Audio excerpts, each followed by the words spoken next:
¿Qué tal? ¿Cómo están? Les saluda Edson Sánchez y bienvenidos a Impacto Económico. Feliz principio de semana. Vamos de inmediato a repasar los titulares de esta jornada. En Colombia surgen nuevas evidencias sobre la vinculación entre el actual presidente de Colombia, Iván Duque, y el exmandatario Álvaro Uribe y sus respectivos equipos de trabajo en la trama de corrupción electoral. En contexto hablamos de la industria minera y el impacto para la economía de Perú, según un estudio realizado por el CELAC. También hablamos del recorte de las tasas de interés y la compra de activos por parte de la Reserva Federal de Estados Unidos, que no logró detener el nuevo lunes negro en Wall Street en un contexto de pánico por el COVID-19, situación que generó bajas en otras bolsas del mundo.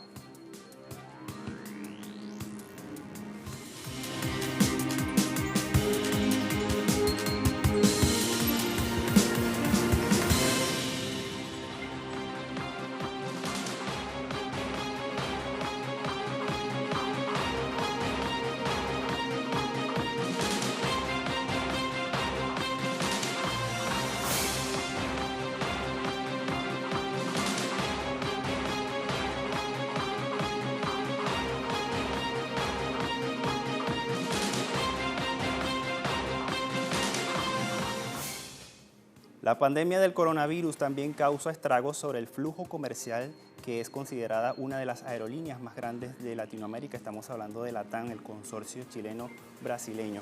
La empresa anunció este mismo lunes una nueva reducción de sus operaciones en 70%. La decisión se debe a una menor demanda y restricciones de viajes impuestas por gobiernos, todo esto tras la epidemia del coronavirus. Ya en un comunicado, esta empresa agrega que tomó la compleja determinación ante la imposibilidad de volar a gran parte de sus destinos por el cierre de las fronteras.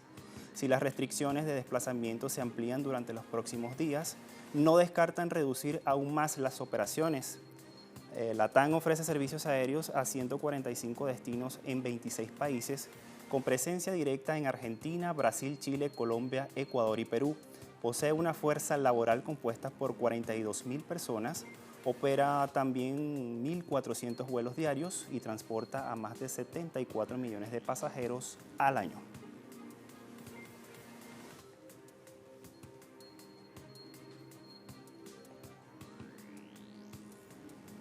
En Brasil, el mercado financiero ofreció un nuevo pronóstico económico a la baja para el presente año debido al brote del coronavirus. Según el boletín Focus del Banco Central, la economía de este país latinoamericano pasará de 1.99 a 1.68% sobre el crecimiento del Producto Interno Bruto para el presente año. Mientras tanto, las proyecciones del mercado para 2021, 2022 y el año siguiente se mantienen en 2.50% del PIB. Por otra parte, las instituciones financieras redujeron el índice de precios al consumidor nacional amplio, que quiere decir la inflación, que cayó del 3.20 al 3.10%, y la inflación para el 2021, que bajó del 3.75 a 3.65%. En cuanto al mercado energético, la estatal productora de crudo Petrobras anunció la reducción de los precios de la gasolina y el diésel en un 9.5% y 6.5% respectivamente. Todo esto como una consecuencia de la crisis económica surgida por la pandemia del nuevo coronavirus y la disputa entre Rusia y Arabia Saudí sobre el nivel de producción de petróleo.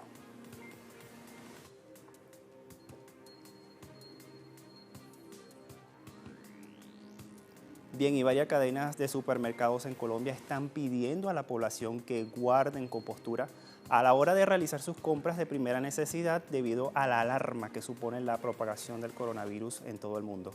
Frente a esta situación, la Federación Nacional de Comerciantes, estamos hablando de FENALCO, ya emitió un comunicado y pide a la ciudadanía mantener la calma, ya que adquirir productos de lo necesario puede significar que otras personas se queden sin alimentos.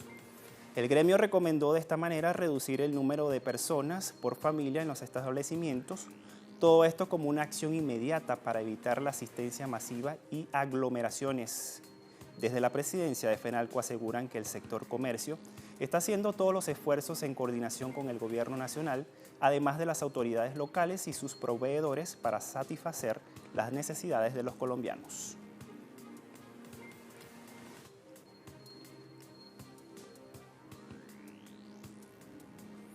Y el gobierno de El Salvador está haciendo todo lo posible para adquirir medicamentos necesarios para tratar el coronavirus, a pesar de que en este país centroamericano no se han registrado casos confirmados. La solicitud a Cuba es de 6.000 unidades del medicamento que está asociado para el tratamiento de personas en caso de que sean afectadas por el COVID-19.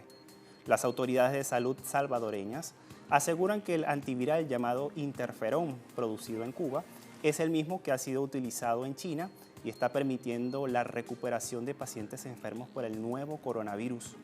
El gobierno afirma que sostiene encuentros con el embajador de Cuba para gestionar la compra de este medicamento, al igual que con otros 35 institutos internacionales que trabajan también en el desarrollo de vacunas contra el COVID-19.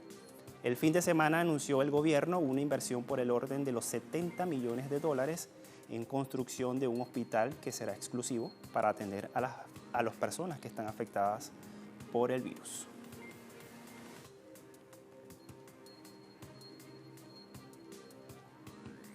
Y el gobierno de México, que está liderado por Andrés Manuel López Obrador, está trabajando para brindar a toda la población del país un mejor acceso a las telecomunicaciones este mismo año. Vamos a revisar de inmediato la cuenta de Twitter. El presidente dice lo siguiente: me informaron Bernardo Sepúlveda, presidente de Altán Redes, y Salvador Álvarez, director general, que el trabajo con CFE, Telecomunicaciones e Internet para Todos ya está avanzando. A finales de este año habrá 74.901 localidades conectadas y en el año 2022 se conectará con Internet a todo México.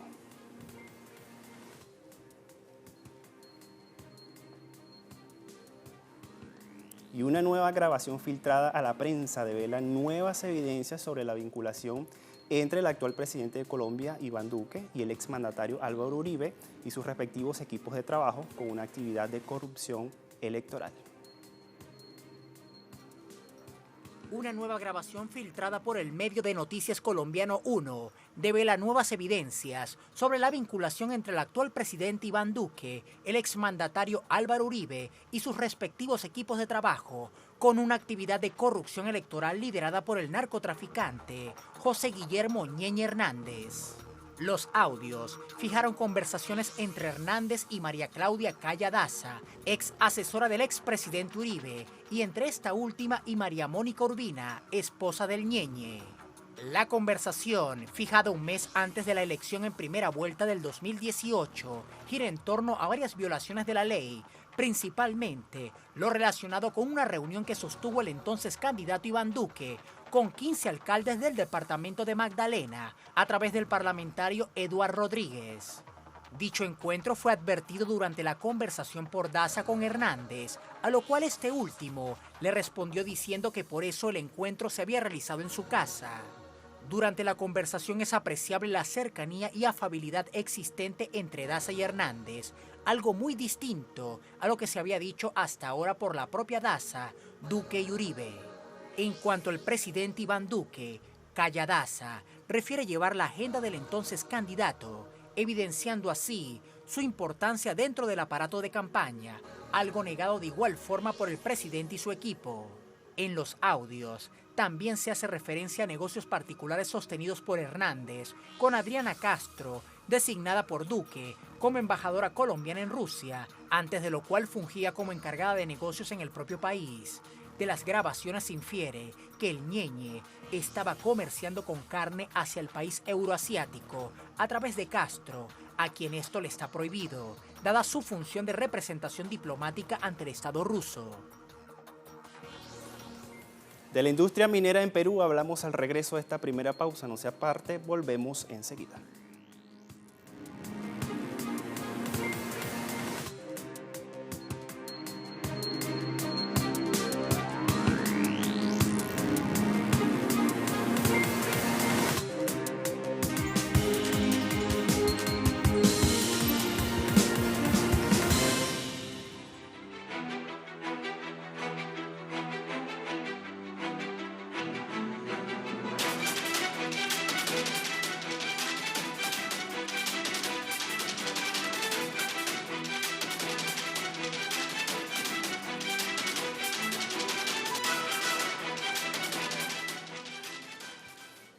La industria minera en Perú en los últimos años ha registrado un buen comportamiento a nivel económico.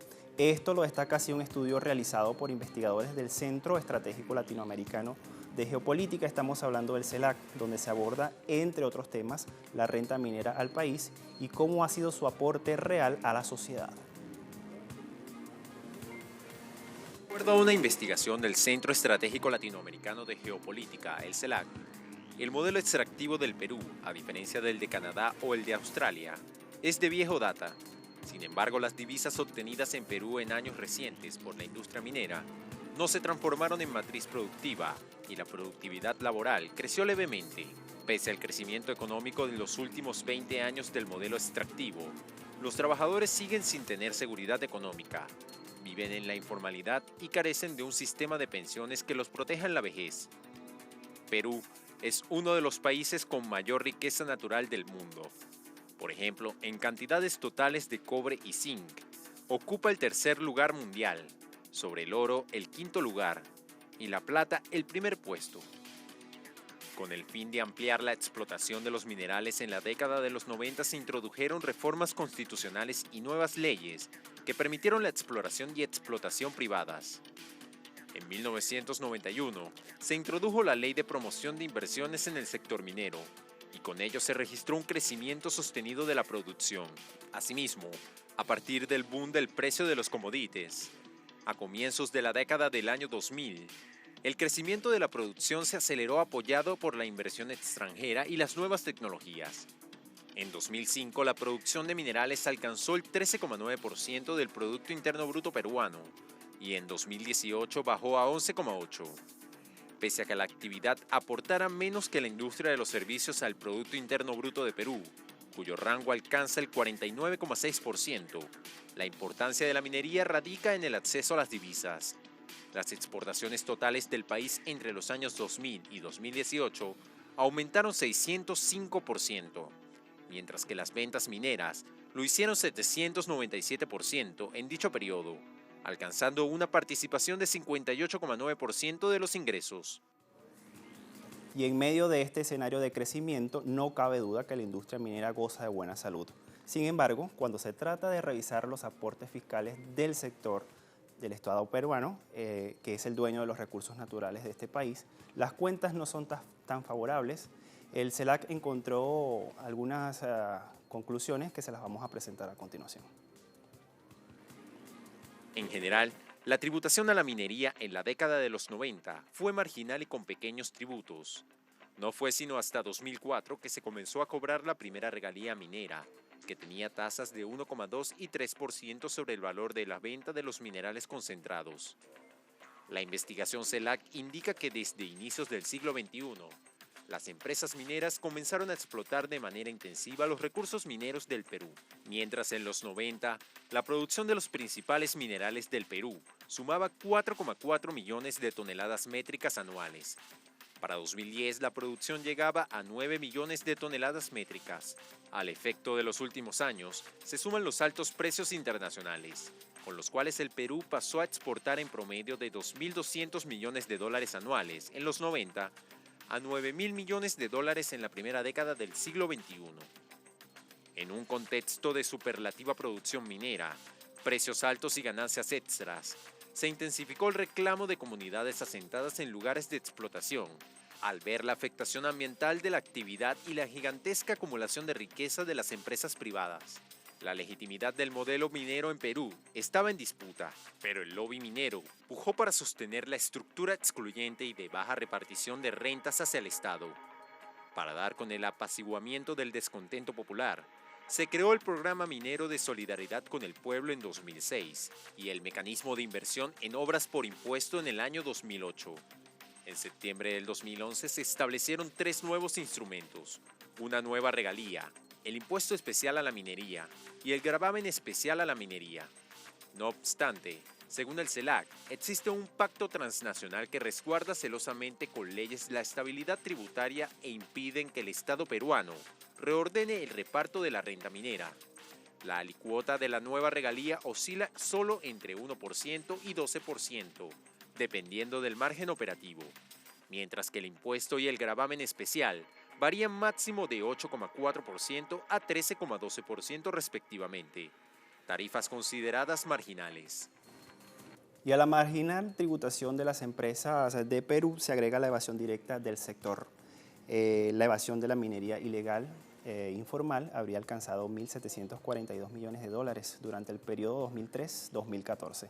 Esto viene representando en promedio anual entre 7,3% y 11,2% del impuesto a la renta tercera categoría que se recauda en el sector minero. El CELAC dice que la minería ilegal es solo un factor dentro de toda la pérdida del Estado por evasión y el gran componente está donde se genera el excedente minero. Quiere decir que las empresas que exportan el material y, por ejemplo, una de las empresas mineras es la Yanacocha, una de las grandes extractoras de oro del Perú, que hizo el uso indebido de los costos de la intención de reducir su pago de los impuestos. Y ya en 2013 había reportado ingresos por 1.400 millones de dólares y también pérdidas contables por 526 millones de dólares. Por ello había utilizado el artilugio contable de registrar costos atípicos por concepto de deterioro de activos de larga duración y tenían un valor de 1.038 millones de dólares. Y el CELAC también hace mención sobre varios escenarios sobre los que pudo haber llegado Perú si el gobierno hubiera aumentado la carga tributaria a las empresas mineras. Ya en 2005 y 2018, el país se quedó con 10% del total minero exportado. Si desde 2005 hubiese impuesto una participación estatal del 20% a las exportaciones, hasta el 2018 la nación habría conseguido más de 29.000 millones de dólares adicionales a los que ya había recibido. Este valor viene representando 18% del Producto Interno Bruto del año 2018, pero Perú había perdido ya 2.200 millones de dólares anuales que pudieron generar crecimiento y bienestar. Los recursos extras pudieron generar bienestar, incluso bajo las políticas pro mercado. Y de acuerdo con el CELAC, los dólares ahorrados anualmente se podrían dotar de mayores reservas para que el sistema financiero privado entonces pueda expandir el crédito al sector privado. Además, estimular la inversión y mejorar las condiciones de vida de la población. También se puede crear un fondo de ahorro público-privado que sea administrado por la Seguridad Social, en el que después de 35 años de acumulación y capitalización, sus rendimientos sirvan para pagar una pensión no contributiva.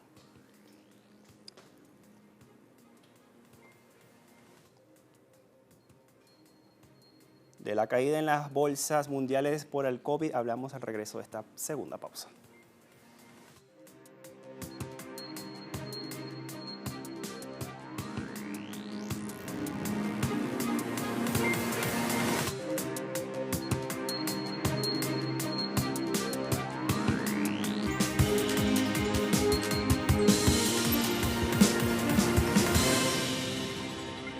El recorte de las tasas de interés a cero y la compra de activos por 700.000 millones de dólares por parte de la Reserva Federal de los Estados Unidos no ha logrado detener el nuevo lunes negro en Wall Street en un contexto de pánico por el COVID-19. Asimismo, otras bolsas del mundo han sido contagiadas con el efecto caída a causa del también coronavirus. Le ofrecemos más detalles a través de la siguiente historia. El anuncio de la Reserva Federal Fed de recortar los tipos de interés en 100 puntos básicos hasta un rango objetivo de 0 a 0,25% y el aumento de sus tenencias de papeles del Tesoro y de activos con colateral hipotecario por 700.000 millones de dólares no lograron detener otro lunes negro en Wall Street. En ese contexto, la Bolsa de Nueva York suspendió en forma automática y obligatoria sus operaciones por 15 minutos, luego de que los índices Dow Jones y Nasdaq registraron caídas de 10 y 6,1% respectivamente. El bajón bursátil se debe al miedo de una recesión como consecuencia económica del COVID-19 que sigue propagándose en el mundo. Asimismo, el efecto caída llegó al continente europeo y asiático y provocó bajas en los principales índices bursátiles. En Madrid, el IBEX 35 cayó 8,27%, la más fuerte caída de las bolsas europeas. En Milán, Italia, el FTSE MIB perdió 6,1%. En París, el CAC 40 cedió 5,75%. Frankfurt cayó 5,31% y Londres cerró con un retroceso del 4,71%. Las plazas asiáticas también cerraron con pérdidas importantes, aunque más moderadas, como Shanghai, 3,4%, Hong Kong, 4,03% y la bolsa de Tokio cerró por su lado en baja de 2,46%. En América Latina, la bolsa de Sao Paulo interrumpió sus operaciones menos de media hora después del inicio de la sesión, cuando caía 12,53%. La bolsa de Santiago se desplomaba hasta un 10%, luego de que el gobierno chileno anunció el cierre de sus fronteras y el índice Merval de la Bolsa de Comercio de Buenos Aires se derrumbaba 10,20%. Expertos señalan que la magnitud de los derrumbes bursátiles que está provocando la pandemia del coronavirus en la última semana es de tal magnitud que los inversores están empezando a contemplar la posibilidad de que el mercado pueda cerrarse temporalmente. Dicha medida ya se tomó de forma extraordinaria con motivo de los ataques terroristas del 11 de septiembre de 2001 y que provocaron la clausura de Wall Street hasta el día 17 de ese mes.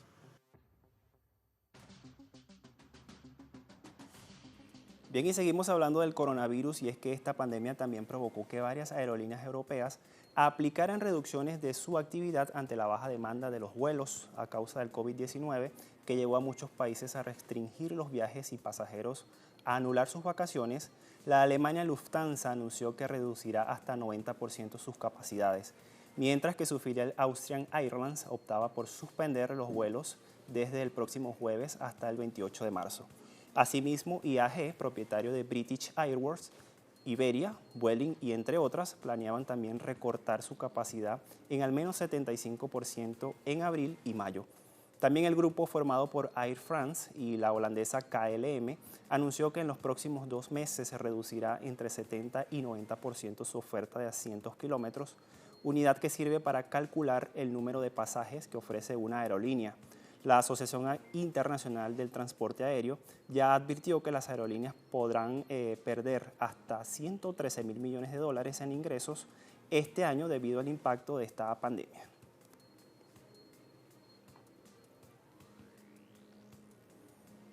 La Autoridad para la Competencia de Francia impuso una multa récord de 1.100 millones de euros al gigante tecnológico estadounidense Apple por el comportamiento anticompetitivo hacia sus distribuidores minoristas independientes. La autoridad dijo que encontró que Apple actuó para evitar que los minoristas independientes en Francia compitan por el precio y abuso de su poder económico sobre ellos. La jefa de la autoridad, Isabel de Silva, dijo que era la multa más severa contra una empresa por encima del caso de 2 mayoristas de Apple en Francia que fueron multados por casi 140 millones de euros. El caso comenzó en 2012 cuando uno de los revendedores de premium independientes de Apple se quejó de prácticas poco competitivas que incluían agotar suministros en favor de sus propias tiendas.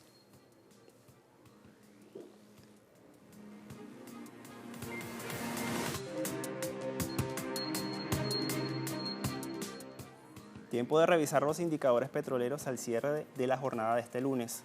La relación para WTI, 29.18 dólares el barril y pierde 8.30%. Revisamos ahora Brent, referencia en Europa. Se ubica en 30 dólares el barril y pierde 13.78%.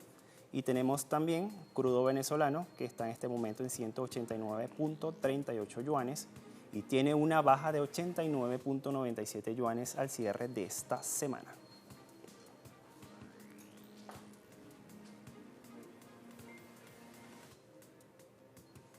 Con estos indicadores ponemos punto final a esta emisión de Impacto Económico. La invitación para que visiten nuestras redes sociales. A todos muchas gracias. Hasta la próxima.